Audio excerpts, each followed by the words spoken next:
नमस्कार दोस्तों, मेरा नाम है पुष्पेंद्र। एक बार मैं फिर से स्वागत करता हूं आपका अपने YouTube चैनल यूपीपीएससी एस्पिरेंट्स पे। दोस्तों, जैसा कि आप थंबनेल देखते ही समझ गए होंगे कि ये वीडियो उन लोगों के लिए बहुत ही इम्पोर्टेंट वीडियो होने वाली है जो लोग यूपीपीएससी असिस्टेंट अकाउंटेंट के एग्जाम में पार्टिसिपेट करने वाले हैं, जो कि अभी अगले कुछ दिनों में एग्जाम होने वाला है। हो सकता है फरवरी में एग्जाम हो जाए, जैसे कि मैंने अभी इंफॉर्मेशन आपको शेयर की थी। तो चलिए हम इस वीडियो को स्टार्ट करते हैं। नेक्स्ट 10 मिनट इस वीडियो में बने रहिएगा, जिससे कि इस वीडियो का पूरा बेनिफिट उन सभी लोगों को मिल सके जो कंप्यूटर की तैयारी कर रहे हैं और अभी उनकी कंप्यूटर की तैयारी पूरा सिलेबस नहीं कर पाए हैं। तो अभी उनको किस किस टॉपिक्स पे ज़्यादा ध्यान देना है वो मैं यहाँ आपको बताने वाला हूँ।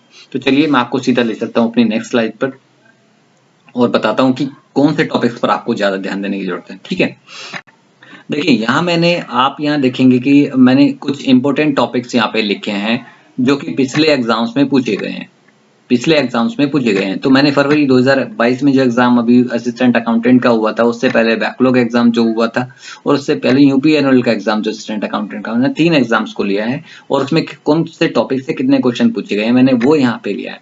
ठीक है, तो मैं आपको यहाँ एक एक करके डिस्कस कर लूंगा कि कौन से टॉपिक से कितने क्वेश्चन बने हैं यहाँ पर। और ऐसा नहीं है कि जो ये टॉपिक्स हैं सिर्फ इतने ही टॉपिक्स से ही क्वेश्चन आएंगे, कुछ टॉपिक्स के अलावा भी मैं आपको बताऊंगा। ठीक है, लेकिन मैं अभी फिलहाल बता रहा हूँ आपको कि कौन से टॉपिक्स ऐसे हैं जो हाईलाइटेड रहे हैं यूपीपीएससी में, जिनसे क्वेश्चन बने हैं पिछले तीनों एग्जाम्स में। ठीक है, तो चलिए पहला देखिए, जो टॉपिक मैं आपको बता रहा हूँ ब्राउजर से रिलेटेड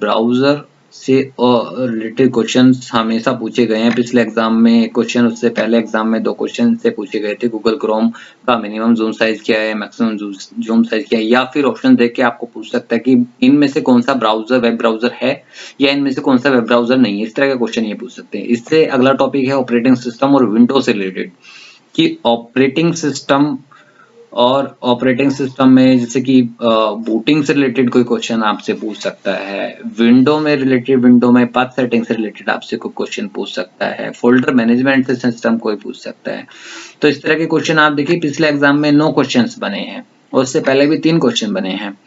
तो ये अच्छा खासा वेटेज रखता है। तो ये टॉपिक, ये चैप्टर आपको अच्छे से पढ़ लेना चाहिए। इसके बाद MS Word, Excel, PowerPoint. अब पिछले एग्जाम्स में सी लैंग्वेज को छोड़ के यूपीपीसीएल ने इस टॉपिक पर अपना ज्यादा फोकस किया और यहाँ से उन्होंने टोटल 19 क्वेश्चन दिए। इससे पहले भी हालांकि इसी टॉपिक पे इन्होंने 7 क्वेश्चन दिए थे। तो उम्मीद है कि इस बार भी कंटिन्यू ये यूपीपीसीएल इसमें अच्छे खासे क्वेश्चन देगा। नेक्स्ट टॉपिक है डीबीएमएस से पिछले एग्जाम्स में तो कोई क्वेश्चन नहीं आया, लेकिन फिर भी आपको मोटा मोटा एक बार इसको पढ़ लेना चाहिए, जिससे कि कोई क्वेश्चन आए तो आप बना सको। देन टाइप ऑफ कीज आपको पढ़ना है, कौन कौन सी कीज होती हैं, फंक्शन की, टॉगल कीज। ठीक है, तो पिछली बार इसमें 2 क्वेश्चन पूछे गए थे, तो इस बार भी कोई ना कोई क्वेश्चन इससे हो सकता है बन जाए। देन यूनिक्स और लिनक्स से संबंधित पिछली बार 7 क्वेश्चन पूछे थे, तो 7 क्वेश्चन बहुत मायने रखते हैं अगर आपको 25 नंबर लाने हैं तो अगर पेपर आपका मॉडरेट टू टफ लेवल लगाएगा तो फिर आप इसको ड्रॉप नहीं कर सकते इसके क्वेश्चंस को। तो इसलिए पढ़ लेना चाहिए आपको, कम से कम बेसिक्स तो आप पढ़ लो कि 7 में से 4-5 क्वेश्चन आपके बन जाएं। उसके बाद मेमोरी मैनेजमेंट से रिलेटेड जो भी क्वेश्चन आएंगे आपको, आप एक बार उनको जरूरी देख लीजिएगा, आप इस टॉपिक को जरूर पढ़ लीजिएगा। ये टॉपिक आपने कर लिया तो आपको 2 क्वेश्चंस आपको शायद दे के जा सकता है। ठीक है, मेमोरी मैनेजमेंट के अंदर जो भी क्वेश्चंस आते हैं, देखिए एक तो मेमोरी में आपको रैम, रोम, कैश, सारी डी रैम, एस रैम, इन सब से संबंधित आपको पता ही होना चाहिए। साथ में आपको यूनिट्स ऑफ मेमोरी, यानी कि आपको सबसे स्मॉलेस्ट यूनिट क्या है, सबसे लार्जेस्ट मेमोरी यूनिट क्या है, ये भी पता होना चाहिए। ठीक है, ये सब आप पढ़ लीजिएगा। गेट्स आपको थोड़ा सा पढ़ लेना चाहिए, क्योंकि पिछली बार एक क्वेश्चन बना है और हो सकता है इस एग्जाम में भी कोई क्वेश्चन बने। तो आप जिससे पढ़ रहे हैं, अरोड़ा सर से पढ़ रहे हैं, मिनेश सर से पढ़ रहे हैं या धीरेन्द्र सर से, जिससे पढ़ रहे हैं, उन्होंने आपको ये टॉपिक पढ़ाया होगा और आपको इस पे थोड़ा सा ध्यान देने की जरूरत है। देखिए वायरस एंटीवायरस से पिछली बार हालांकि कोई क्वेश्चन नहीं आया, लेकिन ये अच्छा टॉपिक है, इसको आपको पढ़ना जरूरी है क्योंकि यहाँ से भी क्वेश्चन बन जाता है। देन उसके बाद इंटरनेट से रिलेटेड हर बार क्वेश्चन आया, तो इंटरनेट से रिलेटेड जो भी क्वेश्चंस बनते हैं ये टॉपिक आपको पूरा पढ़ना है। इसके बाद नेटवर्किंग और नेटवर्किंग डिवाइसेस, ठीक है, इन सब से हमेशा क्वेश्चन बने हैं। और पिछली बार आप देखिए कि यूपीएससी ने 4 क्वेश्चन दिए थे, तो भले ही यहाँ पे भी एक क्वेश्चन आया है, लेकिन आने वाले एग्जाम में हो सकता है इसका 1 की जगह 4 क्वेश्चन देते हैं भी।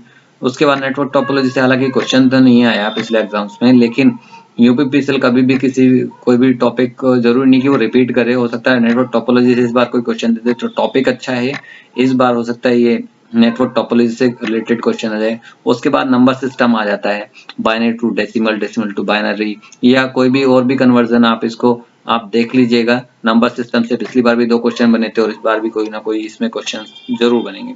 उसके बाद एक क्वेश्चन आया था पिछली बार की 404 स्टैंड फॉर, मतलब अगर कोई एरर आ रहा है 404 उसका क्या मतलब है।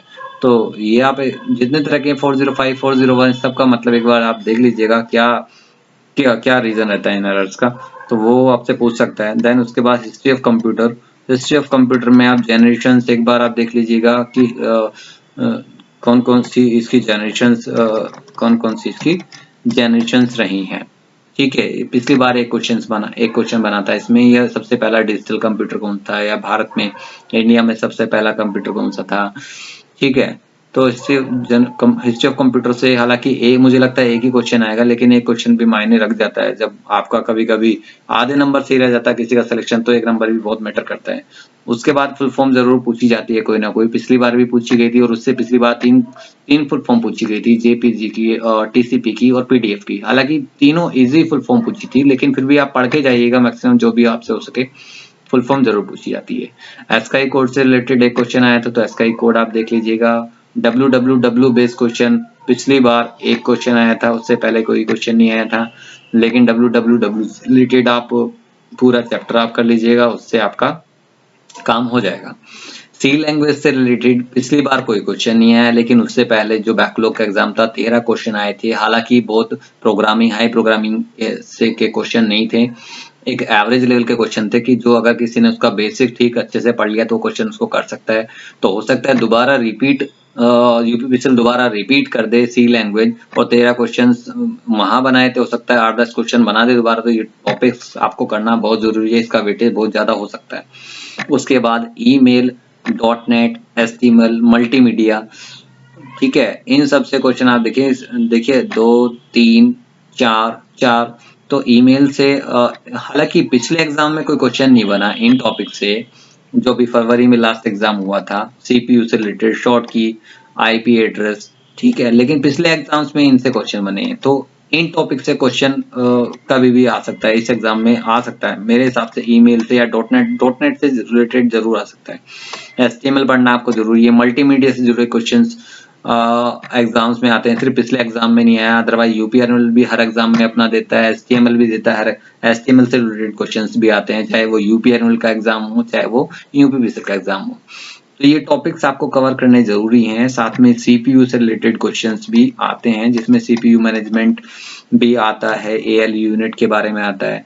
तो ये चीजें आप जरूर ध्यान रखिएगा। शॉर्टकट कीज, देखिए बेसिक कीज जो है शॉर्टकट कीज वो अब पूछी नहीं जाती हैं, तो शॉर्टकट कीज बहुत अच्छे से आप पढ़ के जाइएगा। अगर आपको पढ़नी है तो फिर अच्छे से पढ़िएगा शॉर्टकट कीज। देन उसके बाद आईपी एड्रेस से रिलेटेड क्वेश्चन जरूर बनता है, ठीक है। आईपी एड्रेस से पिछली बार नहीं आया, लेकिन मुझे इस बार पूरी उम्मीद है कि इस बार ये क्वेश्चन इससे बन जाएगा। देन उसके बाद टीसीपी आईपी मॉडल और वैसा ही मॉडल आपको पढ़ना है, और इन दोनों मॉडल्स के अंदर अलग अलग लेयर्स पे कौन से प्रोटोकॉल यूज होते हैं वो भी आपको पढ़ने हैं, सारे प्रोटोकॉल्स आपको याद होने चाहिए। उसके बाद IEEE फ्रीक्वेंसी की रेंज और सर्वर और डोमेन से रिलेटेड क्वेश्चन पिछले एग्जाम्स में हालांकि नहीं पूछे गए, तो ये अभी आप ड्रॉप भी करना चाहो तो या थोड़ा बहुत पढ़ लेना पढ़ना चाहो तो, लेकिन जो मेन टॉपिक्स हैं वो मैंने ऊपर ऊपर के टॉपिक्स आपको बता दिए हैं, ठीक है। और इसके अलावा और भी कुछ टॉपिक्स हैं जो मैंने यहाँ पे नहीं लिखे हैं, लेकिन ये टॉपिक्स तो मैंने आपको बता दिए हैं कि जो पिछले एग्जाम में पूछे गए हैं। अब इसकी पीडीएफ भी आपको चाहिए तो आप मेरा टेलीग्राम ज्वाइन कर लीजिएगा, वहां मैं आपको इसकी पीडीएफ आपको अवेलेबल करा दूंगा, ठीक है। तो आज की इस वीडियो का पर्पज यही था कि आपको पता चल सके पिछले एग्जाम्स में कितने क्वेश्चन किस टॉपिक से पूछे गए हैं, जिससे कि आपको आइडिया लग सके और आप पूरा सिलेबस ना करें, क्योंकि पूरा सिलेबस इतना ब्रॉड सिलेबस है कि वो इतना इजी नहीं है कि जो एक लेवल का सिलेबस आप पूरा कर सको इतने छोटे टाइम में, ठीक है। इसके अलावा आप सॉफ्टवेयर और इसके अलावा आप कुछ और भी पढ़ना चाहो तो बहुत सारी चीजें पढ़ने के लिए, तो ठीक है। तो फिलहाल तो अभी इस वीडियो में इतना ही। इसके अलावा आप वेब ब्राउजर अच्छे से देख लीजिएगा, वेब ब्राउजर्स के नेम्स बहुत सारे web browser, famous web browser हैं, वो सब आप देख लीजिएगा, ठीक है। तो अभी इस वीडियो में फिलहाल इतना ही। और साथ में आप एक बार एक्सटेंशन और देख लीजिएगा, जितने तरह के एक्सटेंशन होते हैं, फाइल एक्सटेंशन जितने होते हैं वो आप देख लीजिएगा। तो अभी के लिए बहुत बहुत थैंक यू आप लोगों का इस वीडियो में बने रहने के लिए।